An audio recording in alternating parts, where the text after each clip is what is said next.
আসসালামু আলাইকুম গাইস, কে কোথায় আছেন, কেমন আছেন? আশা করি ভালো আছেন। আল্লাহর অশেষ মেহেরবানিতে আমিও ভালো আছি। তো ভালো থাকবেন, সুস্থ থাকবেন, এটাই আমার কামনা। কারণ আমি সব সময় কামনা করি আপনারা ভালো থাকেন, সুস্থ থাকেন, এবং আমার জন্য আপনারা সবাই দোয়া করবেন যাতে আমি ভালো থাকতে পারি, সুস্থ থাকতে পারি, আপনাদের জন্য ভালো ভালো নতুন নতুন কন্টেন্টগুলো করতে পারি।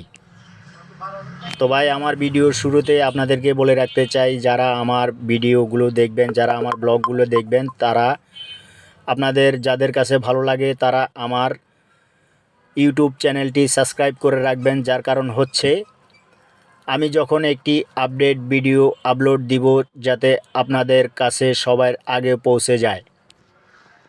তো আসলে ভাই, আপনারা যে মসজিদটি দেখছেন এটা হচ্ছে আমার নিজ এলাকার মসজিদ, কুমিল্লা বরুড়া পেরপিটি আদ্রা ইউনিয়ন। তো ভাই, আমার অনেক প্রবাসী ভাইয়েরা আছে এবং আমার এলাকার অনেক ভাইয়েরা আছে যে বাংলাদেশের 64 জেলায় আনাচে কোনাচে বিভিন্ন মানুষ বিভিন্ন ক্ষেত্রে কাজে কর্মে নিয়োজিত আছে অথবা ব্যস্ত আছে। তো এই পুকুরটা দেখলে হয়তো আমার অনেক ভাই মিস করবে যে আমি এই পুকুরটায় গোসল করেছি, আমার এই মসজিদটায় আমি নামাজ পড়েছি।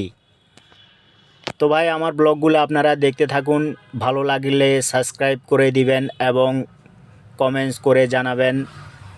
কারণ আপনার একটি কমেন্টস, আপনার একটি সাবস্ক্রাইব হতে পারে আমার আরেকটি আপডেট ভিডিও ব্লগ করার উৎসাহ।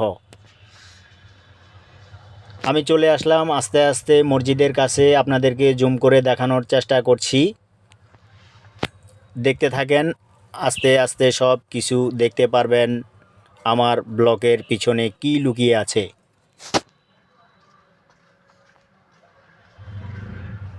তো আমি আস্তে আস্তে চলে যাচ্ছি আমার মসজিদের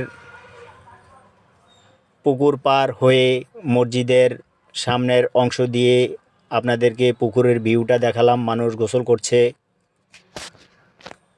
ছাত্ররা নেমে আসছে এখন, তারা হয়তো অনেকে খেলাধুলা করছে, অনেকে গোসল করবে।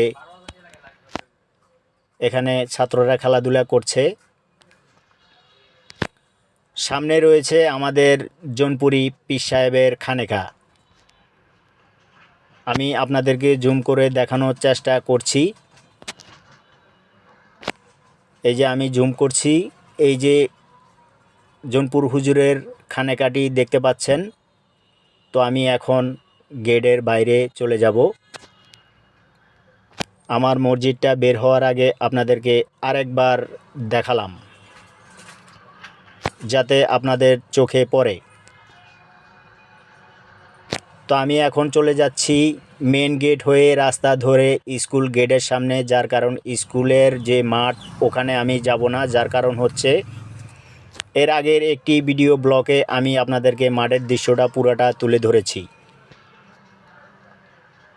তো ঠিক আছে ভাই, ভালো থাকবেন, সুস্থ থাকবেন, আমার জন্য দোয়া করবেন। আসসালামু আলাইকুম ওয়া রাহমাতুল্লাহি ওয়া বারাকাতুহু।